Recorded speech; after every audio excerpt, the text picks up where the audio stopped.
All right, welcome to the agenda on Dominion Brokers Group. I am Chike Ubogu.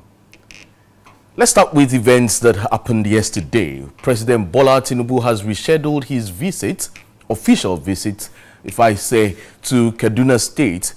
Instead, he will travel to Benue State on Wednesday, June 18, 2025, as part of renewed efforts to foster peace and address the present conflict affecting communities in the state. According to a statement by Bayo Nonuga, presidential media aide, the president's visit aims to assess firsthand the recurring crisis that has claimed numerous lives and caused significant destruction. And during his stay, President Tinubu will meet with all stakeholders, including traditional rulers, political, religious, community leaders, and youth groups, to seek lasting solutions to the hostilities. In preparation for the visit, President Tinubu has already dispatched the Secretary to Government of the Federation, the Inspector General of Police, heads of intelligence agencies, the National Security Advisor, and the Chairman of the Senate and House Defense Committees to Benue State. The President is expected to hold a town hall meeting with all stakeholders during the visit. Meanwhile, President Bola Tinubu has condoled the people of Benue State after the recent massacre by marauders. Let's get to listen to President Bola Tinubu this morning. Team of Benue, why I sympathize with the Benue people. I've spoken to the governor.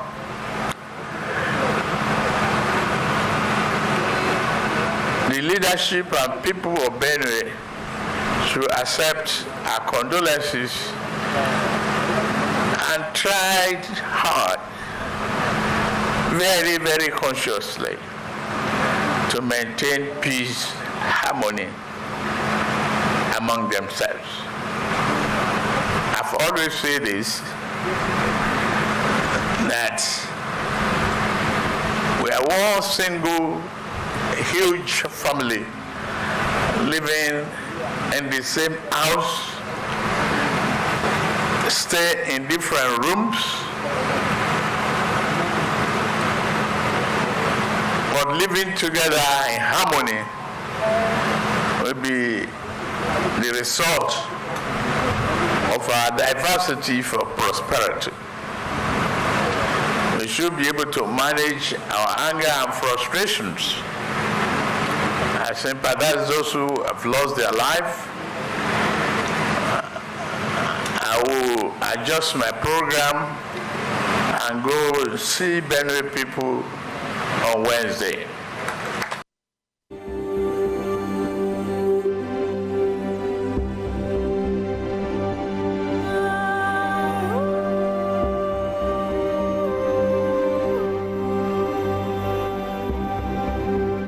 Right, however, the Inspector General of Police arrived Benue and has assigned additional specialized units to halt the violence in the state.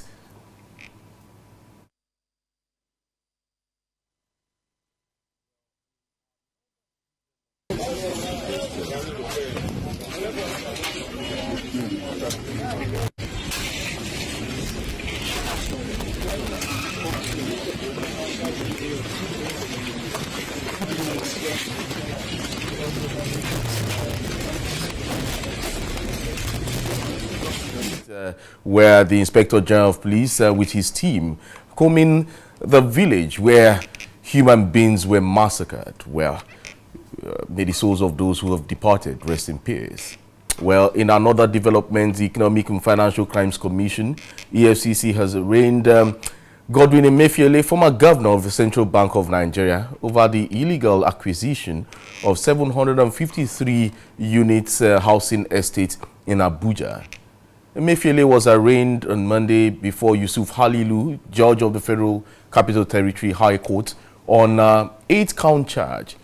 He pleaded not guilty to all charges, but the EFCC accused Emefiele of conspiring with Eric Ocheme, who is currently at large, to acquire the property located at Plot 109, Cadastral Zone C09, Local Goma District, Abuja. Halilu granted Emefiele bail in the sum of 2 billion naira with two sureties in like sum.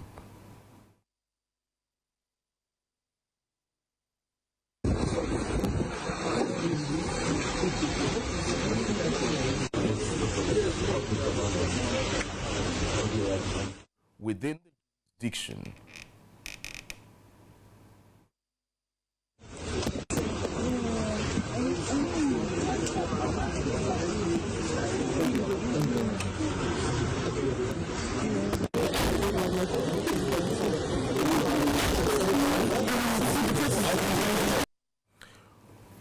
well, the sureties must own property worth 2 billion naira in either Aso Drive, Maitama, or Wuse 2 within the jurisdiction of the court.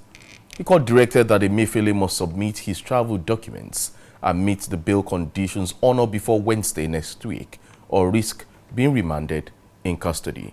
Well, joining me to discuss this this morning, John Izuchukwu. It's good to have you in the studio this morning. Same here, Chike. Good morning. Well, let's start from Mr. President visiting Benue State, and we'll just make this very brief. Yes, eventually he called off his trip to Kaduna. That's some show of humanity. Maybe Mr. President now has a human face, after all. He's the commander-in-chief, and everything will rise and fall on his table. It's the right thing to do. Like we say, he's the father of everybody. So, and incidentally, he had a huge chunk of votes from Benue. So we hope that this visit will translate into drastic effort that will recover the losses of these people.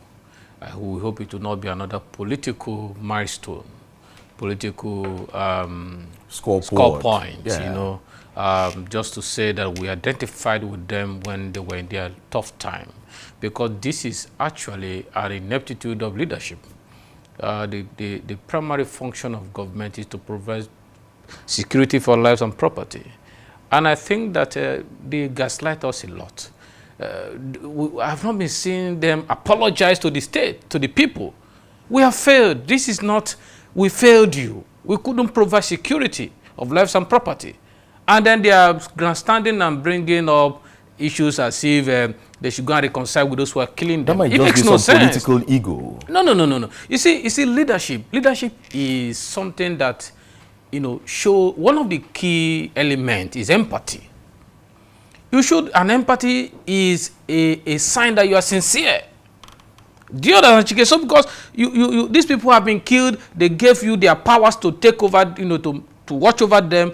You have not been able to do that. They've been killed in their number. The properties have been destroyed. I think that they should apologize to these people that we have failed. But what we have seen is himself and the governor have been grandstanding and then trying to put the blame on the people for not living in harmony with those who have insisted over the years to take over their lands. But once we get to this point, before the security agencies, maybe with their heads, get to Benue State, Benue has been in crisis. There was a year, I guess 2019, where about 108 were buried in a mass grave in just one day in the same Benue State. And now it's becoming a recurring decimal. Do you think right now Mr. President and his team of security heads will put this to bed? Well, we hope so. We can only hope for the best. But you asked me, what's the security plan? What's the architectural design of this government to deal with security issues? Because security issues do not just emanate now. It's been there in the last APC administration. Yeah. So one would expect that the master strategist himself is coming on board to nip it in the bud, with strategies to deal with it. But again, this is the same lip service we got all through. Maybe he's a strategist in political higi-haga, not security matters. You see, very central to our survival as a nation, the issue of security. Okay. That is reinforcing. You know, I said yesterday, security, economy, they are mutually reinforcing. Because of lack of insecurity in the middle belt, the food production are drastically dropped. We're having a rising cost of food today because most of these areas who produce more food and supply to us down south they are no longer producing the same quantity of food they produce. So you're having food insecurity. As long as a man is not able to feed, the Abraham Maslow hierarchy of need, is not able to feed, to wear clothes and have a house to live, if he sees an opportunity to be involved in criminality, he will be involved in it. And he will consider more threat to the society, to the nation. And you will now budget more on security, leaving areas like health, like education, or infrastructure, alone, because so much has been put into security. And all of this began by us not prioritizing our needs and what should be done first. All right, let's move on swiftly to the Emefiele saga. He has been granted a 2 billion naira bail, and then with 2 sureties in like sum too. Were you expecting this? Were you expecting more than this? That guy can't be poor again. The kind of money he has stolen, the kind of money, the investment he has across all over the world. You see, Nigeria is a very funny country.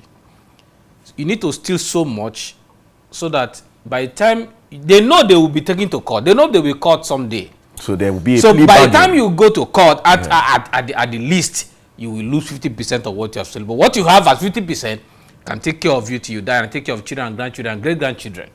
That is psychology. But you see, is madness. Because you are thinking of stealing to save for 10 years, 20 years to come. You don't even know the dynamics of the economy.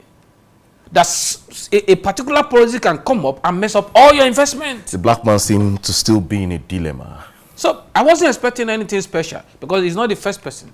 Several others have gone there, they got bail, and then they knew that this is where you're going to end. And then the judiciary and fellow lawyers who are out there, of course, they need money. I mean, why did they go to law school? Is to make a case for you. So they're making case for him. And then, of course, I don't think any Nigerian should be surprised about the outcome of his case.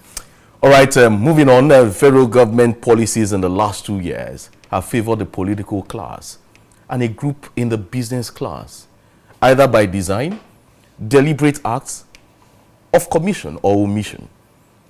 Some section of Nigerians say the policies were, by design and execution, anti-people. How true is this?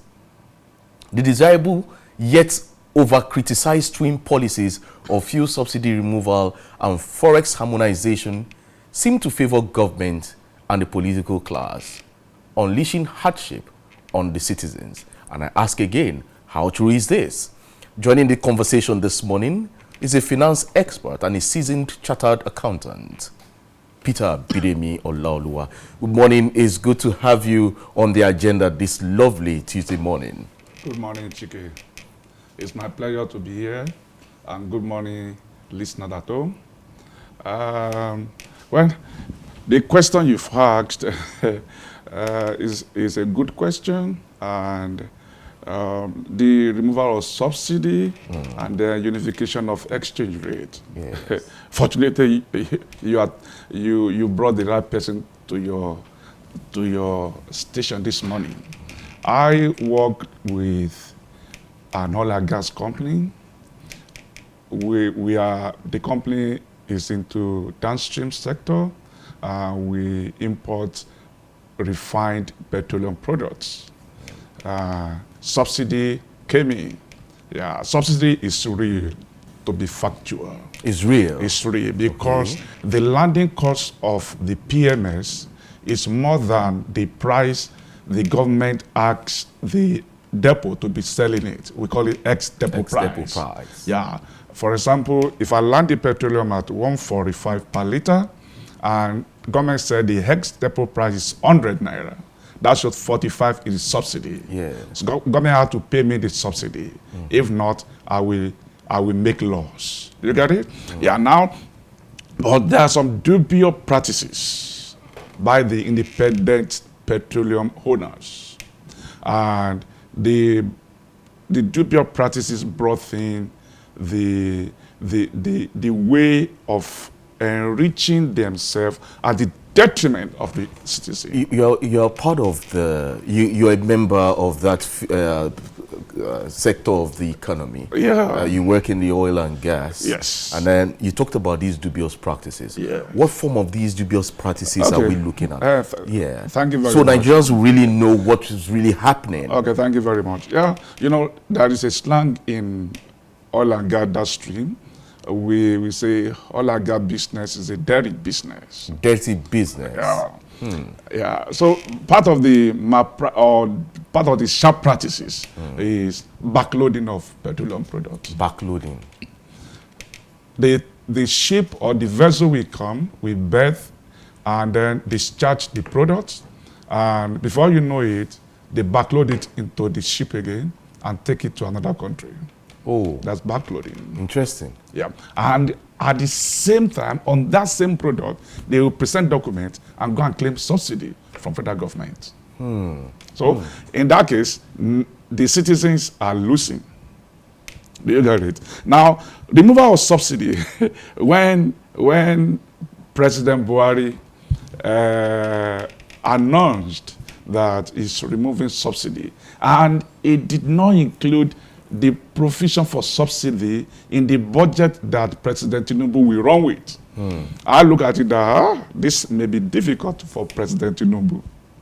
But look at it. Everybody have adjusted now. Everybody has adjusted one way or the other.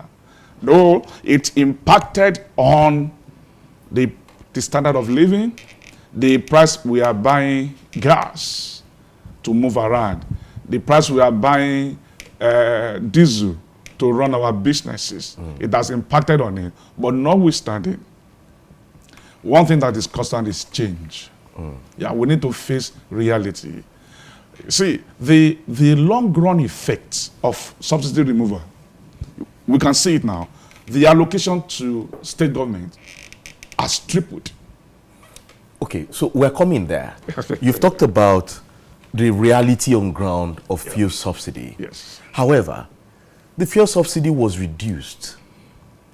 Or it was to reduce, it's been there, was just to reduce the price, the actual price of fuel in the market. So why then did we discontinue it?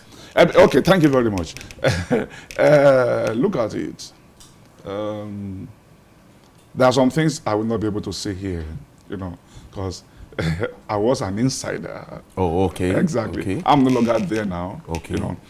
You see, that came a time whereby our subsidy government was unable to pay us. And because of that, we borrowed money from bank. Interest was accumulating. And then we presented the case to the government. The government, you need to pay us this. If we don't pay us this is the financial repercussion. And we are going to pass it to the federal government, whether you like it or not, because it's a regulated product. And on regulated product, anything that affected the government will bear the burden. For example, at the time when we're establishing the letter of credit, LC, that's a financial document that gives comfort to the offshore supplier. The dollar may be at 100 naira to a dollar then. By the time I want to liquidate the LC, because federal government delayed in paying my subsidy, the dollar may have gotten to 150 naira to a dollar. There is a 50 naira difference. Differential. Thank you very much. We call it FX differential. Yeah. I pass it to the government. It's not my burden. You get it? Now, you will see that government at times will go and borrow money to finance the subsidy payments, which to me as a finance expert doesn't make sense. I just came back from US now. I relocated to US for one reason or the other. Now, in US, we pay heavily in buying gas. Government is not subsidizing the gas we are buying. Are you actually paying heavily, or are you looking at the value of your naira to the dollar? No, heavily. The price is not stable over there. It dictates. You see, we have a platform that regulates the price of crude oil the world market. For diesel, we have ICE, and then that's the price that dictates what each marketer will be selling. So in US, the price obtainable in the market is what they will be selling to the citizen. And then the citizen will bear the brunt. Government will just provide an enabling environment. You get it? Yeah. Now, you raise the issue of the unification of exchange rates. Yeah, but before we get to the unification of exchange rates, Okay. you see, it was also believed that removing subsidy and allowing fuel prices to be determined by market forces will stem cross-border smuggling of the product. Yes. But Thank you very much. what then happened? Yeah, yes.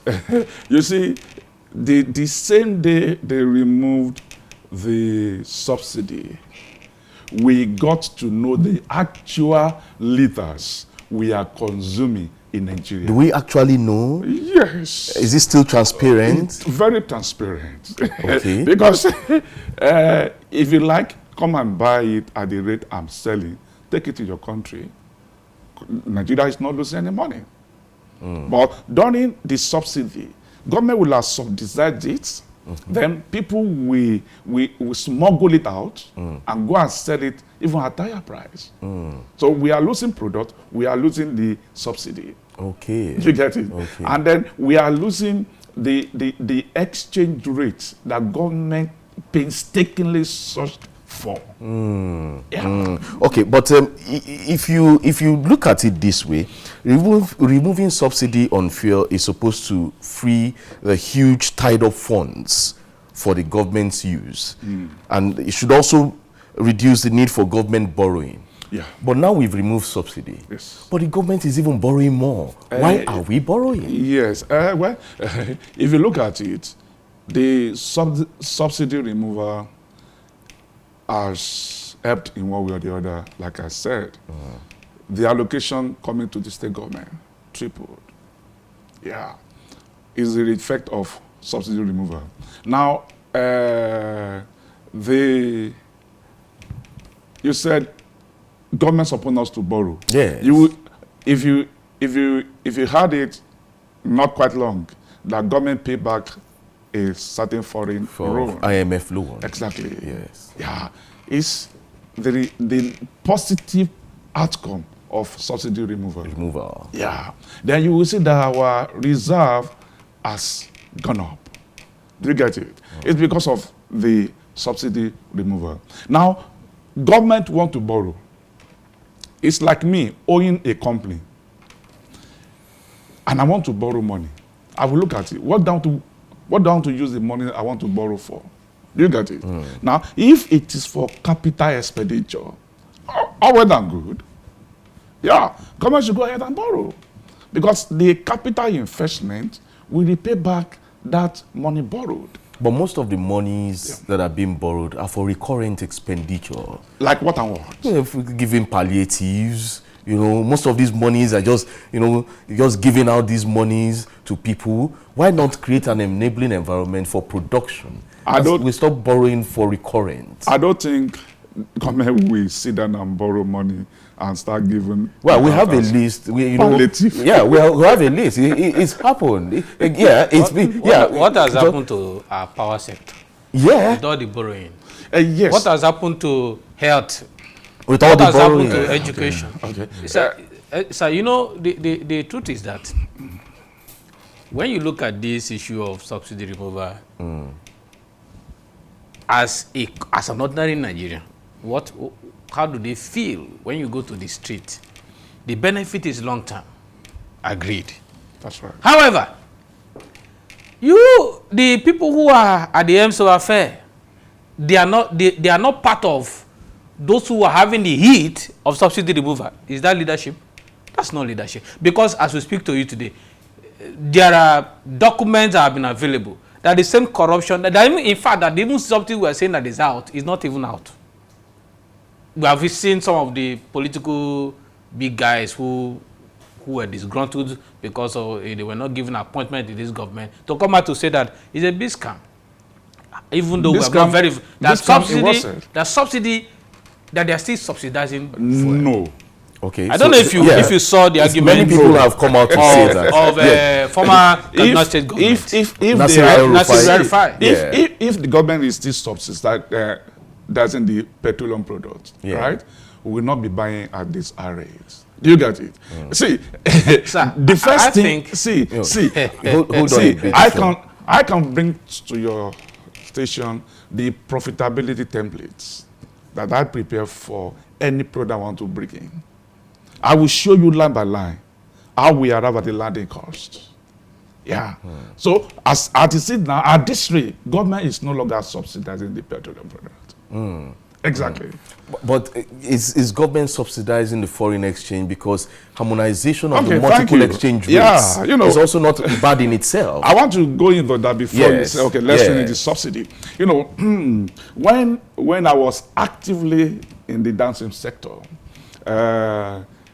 when you want to bid for dollars to pay down our letter of credit, we go through what we call Dutch system, Dutch auction system.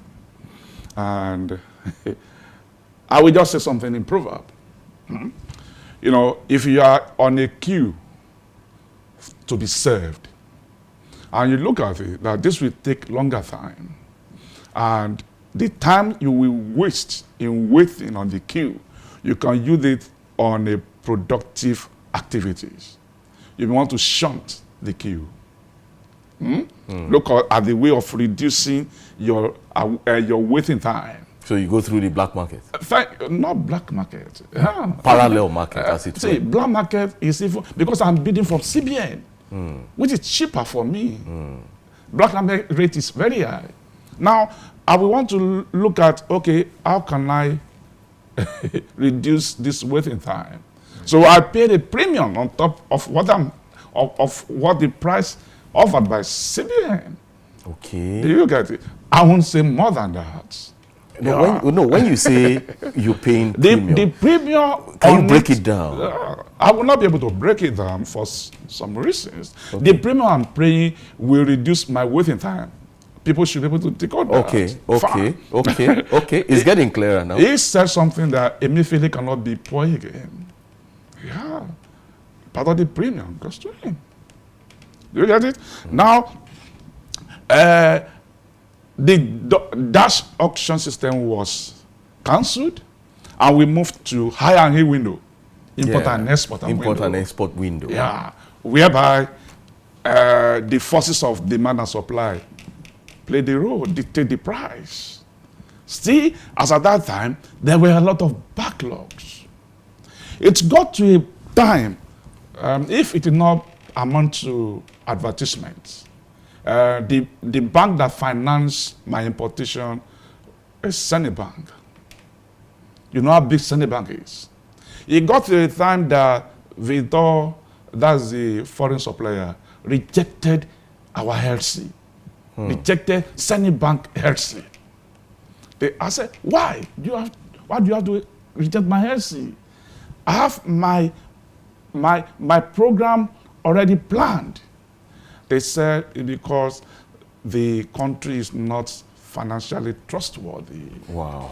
Because of the capital reserve that have been depleted. Okay, talking about that capital reserve, Mr. Peter Olaoluwa. Yes. You see, we talked about the harmonization of the multiple exchange rates, and then, which we said it's not a bad idea. Yeah, sure. However, the devaluation of the naira that accompanied it made the supposed gain count as a loss. Okay. So why did that happen? Okay, thank you very much. You know, I will use this illustration. When MTN came to this country, you will see that the price was very high, exorbitantly high. Many people cannot afford it, right? But when Glo came in, what happened to the price? They broke the monopoly. Yeah. Now, when, as it is now, the price results to loss, fine. But as time goes on, the price gradually is becoming stabilized, right? I watch dollar platform every day. Do you get it? Now the price is being stable. Is 1,500 naira, 1,600 naira to a dollar a stable price? That is reality of what is. See, I'm an accountant. The past administrations are polarized it. Administrations. Yes, they have window dressed the financial system of this country, presenting what is not real as if it is real. Okay. Now, the president of Tinubu came in. You know, accountants, we are good administrator. Tinubu is an accountant. You look at that, he cannot continue this way. Now, the policy is introducing is to correct the anomalies of the past administrations. And you know what happens when you introduce a change? Trains will wobble as it want to fall, but later on it will stabilize. That's what is happening. Okay, that devaluation that we are talking about, especially when you look at it, where we have over 300% devaluation, you know, as it were, especially when it comes to the oil money, which is in dollars. When it is monetized into naira, government makes so much money. But the devaluation, however, resulted in many negative and undesirable outcomes. When you look at causing, among other things, inflation, we have inflation, we have high cost of production, high cost of living, encouraging cross-border smuggling between Nigeria and its neighbors, lack of competitiveness of domestic goods with foreign goods in the international market, and also reducing the inflow of direct investments. If you look at foreign direct investments, it has dropped drastically. Now, is there any redemption, as it were, at the moment, or are we still going to wait again for some other years, be patient, and also hope that our hope will be renewed someday, and then everything will be balanced and come to normalcy? Okay. Thank you very much. You will see, okay, one thing I could see or say is there is light at the end of the tunnel. There's light at the end of the tunnel. Yeah, are we moving towards that tunnel? We are moving. Some people say we're just stagnant, so we're not seeing the light yet. You see, I put myself in the shoes of the below average earners, and I feel their pains. Do you get it? I feel their pain. But we need to feel the fact that we all need to pay the price. The price is what we are paying now. How long? For how long? It won't be long. It's just 2 years in office now. And we're already talking 2027. Invariably, we've edited 2026 from the political calendar of Nigeria. See, 2027, talking about 2027, is based on this concept. Proper planning prevent poor performance. Do you get it? That is the political side. Okay. That will not affect the economy. The economy. No. I want to know how. Yeah. When the people that will run the politics, they are there. Do you get it? Now the people running the economy, they are there. So the two groups have different assignments. Yeah. And you know, one thing, I've been following President Tinubu political ideology since 2003 when he came to Babcock University where I was lecturing, and he gave a speech. And I look at him, this is the man one must follow. He's the one that believes in saying it and doing it. If he gives you an assignment and you are unable to deliver, he will move you out of the way. Yeah, that's him. He doesn't believe in failure. Impossibility is not in his dictionary. Do you get it? So it won't be long. I will just appeal to people to exercise more patience. We will laugh at the end of the day. At the end of the day. Okay, yeah, John, you really want to react. You've been itching to react and talk. All right, thank you, Mr. Peter. You know, it's quite enlightening. Yes. I think that... I'm also learning so much things, our listeners, our viewers too are listening. They are also enjoying the conversation. But again, sir, what's the gain in... Because when you look at the state governors who are receiving triple of what they used to receive before, what has it translated to? Okay. Because some of us are of the opinion that this subsidy gain, you know, because all over the world, most countries subsidize certain basic commodities that yeah. people, as a way of encouraging the citizen, But again, because this is America you talked about, I have relatives who live there and they tell me how cheap food is, how cheap, things like meat and pork and all of that. And you come down here in Nigeria, it's difficult to go and buy. And I was telling somebody the other day, as an undergraduate student of UI those days, when we live in Zikol, we just go Christmas Day and go to Bodija market and with 1,000 naira, you could buy like 2 or 3 kilos of chicken. And you just come and cook and everybody is eating and your room is now, the happening place. But today you can't afford chicken. Okay. That's average Nigerian. So what's the benefit of this subsidy? Okay. That is going back to the same governors who have, albeit, never been able to bring anything to the table. Thank you very much. You see, we have 3 tiers of government. We have federal, we have state and local government. Now, the federal government share their allocation and publicly announce how much is given to each state government and local government. And you will hear President Tinubu saying, hold your governor accountable. How the governor will spend it, it's not President Tinubu that will dictate. So we are to be after our governors. Sir, but this is political statement. Hold your governors accountable is a mere political statement. Because at the end of the day, sir, you see, I know you've relocated to America where things are working. And maybe you are beginning to think and see things from that prism. But when you look at it in the context of we Nigerians, the president says a thing, is not translating to any serious action. Because no. You can, No. Okay. The monthly allocation,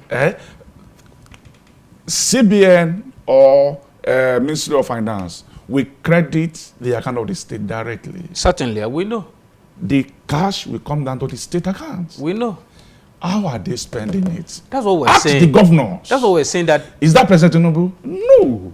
It's still him, sir. Because if all of us are paying the price, ordinary Nigerians, I assume you are not part of us now who are paying the price. I'm serious. He's still part of us. He's still part of us because he's not part of who are paying the price. His skin is still with us. You know what? I'm paying. As I am outside the country, I'm here. I have 50 acres of farmland that I'm growing here. I employ laborers, workers, working for me. So I know how much they are billing me. Those your laborers are paying. Exactly. Because some of them may not be able to feed well because they have to, enter public transport from one place to the other to get to the work, to do your work. Exactly. Now, the impact on them is humongous.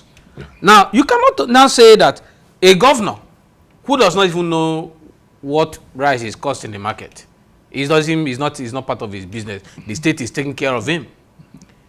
When this money gets to them, they use the money for a different thing where the development is not available. They use the money for different things. The federal government cannot hold them accountable. The citizens can't hold them accountable. So who is that? We're all at a loss. See, that's why we elected the members of assemblies to be checkmating them. What are they doing? Okay. The assembly is not an extension of the executive in all the states. Some say the Senate is not an extension. The Senate is not an extension of the federal government. I'm saying it's the same thing, sir. Hold on a bit. Now, some have said that the state houses of assemblies seem to be an appendage. It's an arm of the executive arm of government, as it were, nowadays, unlike what we used to have in previous administrations. So, how will these people checkmate the governor? You see, that's why the majority needs to go back and think very well. When it comes to the time to vote, know the credible people you are voting for. You get it? Not the one that will go and rubber stamp whatever governor says. Okay. Don't let me depth into politics. Let's not go into politics now. We're just talking about the economy. Now, look at it. The allocation increased. What are the governors doing with it? Let's ask them questions. Do you get it? On top of increased allocations, some governors are still borrowing money. Do you get it? Now, look at the reform of local governments. I was about to say, Who are the people opposing it? Are they not the governors? Well, many people would want to argue that. Looking at a document of the Federal Republic of Nigeria, which is the constitution, which states that the government, the state government and the local government shall have a state-local government joint account, where the state government, funds the local government directly. Well, until that part, Section 162, subsection 7 and 8 of the Constitution of the Federal Republic of Nigeria as amended 1999. However, maybe it's been put on hold. By next month, July, it will make it 1 year of that judgment from the Supreme Court, and it has not been implemented. Exactly. So what we are looking at is maybe they are trying to have a constitutional review to make sure that part of the constitution is edited so that local governments can have direct access to their funds. That might just be a discussion on that level. Right. However, if you look at, let's concern ourselves now with the positives now. That's right. Now, the policies have brought in some positives. That's right. And then one of the major positives is the humongous revenue that has been, brought in through these policies. Yeah. However, this humongous revenue that has, that we're seeing right now in the polity, in the economy, we seem not to be seeing the relevance on the common man on the street. Money, we're making money as a country, as a government, but the man on the street is not seeing the effect. Is the man on the street going to die before we then see the light at the end of the tunnel? Thank you very much, Ike. Like I said, one thing that is constant is change. It's change, yes. Yeah. Now look at it. If I know that my income has not increased, has not gone up, and cost of things has gone up. Yes. As an accountant, what I need to do is to reduce my activities where I'm spending on and adjust my budgets. Do you get it? Yeah. So people should adjust. Okay. It may be painful, yeah, but I tell you, at the end of the day, you will smile. Okay. So when now you look talk at about it, the adjustments, look at it. Okay. Federal government also came in and play a role. So what role? It might not be substantial. They look at, okay, how much am I paying my workers? They increased minimum wage. Exactly. So the minimum wage was increased despite the inflation. If minimum wage is increased, let's also look at the inflation in the society too, in the polity, in the economy. Yeah. However, is it minimum wage we should be talking about or the living wage? If you say people should adjust, now someone who used to buy 3 tubers of yam for about 1,005 today cannot buy a tuber of yam for 2,000. How should he adjust? Would he buy half tuber? Let people adopt my style. What is your style? Thank you very much. Yeah. When I was still in the country, yeah, with how comfortable I was, I still delve into farming. Now, I plant yam, I plant cassava, I plant maize. Throughout the year, I don't go to the market to buy yam. The yam harvested from my farm is what I will store and eat throughout another year. Do you get it? The cassava, I make gari, I turn it to yam powder too. I don't go to the market to buy such. Do you get it? Now, if people can adopt that, God bless us with fertile land. Let people add to their source of income by venturing to farming. Many people want to do that. Yeah. Many people have done that. That's right. However, what is the security level for these farmers? Exactly. Chike, you can imagine. Last year, December, I came home. I wanted to go and harvest my cassava. A whole 3 acres was stolen cassava, uprooted before the day break. Was it stolen or was it vandalized by herders? Not herders. Okay. People that are hungry. The so-called youth. But they don't have anything doing. So government should look at, let's empower these youth. Let's give them, let's create job for them. Yes. Let's see, if government should embark on enhanced agriculture, there will be job opportunities for youths. Especially in Oyo State that has a comparative advantage of land, fertile land. Oyo State should be a food basket to the nation. We should be feeding other states and be earning good money. See, Chike, there is nothing stop the government or your state government. Yes. After producing, after farming, harvest it, package it, get NAFDAC approval, export it out, $10 as an income. After you've met the need of yours, of the people of the state. Do you get it? That will improve the earning capacity of this. Well, it is easier said than done. No, it's easier said than done. You see, many of these people have their own philosophy. You know, sometimes I always ask, what is the philosophy of a government? They need to get it right. And what is the priority they of need a to government? check it. They need to get it right. Governor Bukola Saraki did something in Ilorin, Sugar Farms. Yeah, so I was the admin and finance manager there. Okay. Yeah. I made sure I understood every bit of the farm. By God's grace, when money comes, I will replicate the same thing in my state. Yeah. I know you are from Afiju. Yes. And Afiju is also an agrarian area. You know one thing? Nigeria is sitting on gunpowder. Okay. Income generation wise. Okay. You know, I told you I just came back from the state. The car I'm using there, I'm not using gas. I'm using battery. I just recharge the battery. You just recharge. Exactly. Electric and vehicle. The Western one that said by year 2030, there are no more vehicle using gas. Now, if they are not using gas, who will be buying our crude oil?